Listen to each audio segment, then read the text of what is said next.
So let's check the neck here. All right. Good. Not too bad there. Good. So how's the shoulders today? Not bad.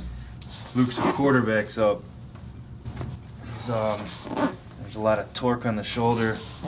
So it's always been something that we want to make sure that we're focusing on. If you follow along, he's going to be starting soon. That's my prediction. So let's get this low back here.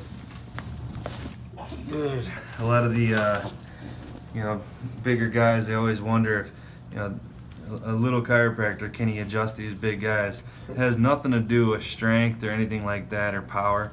It's all about positioning and speed. So just getting on that right spot and applying the thrust right into it. So all right, come on up.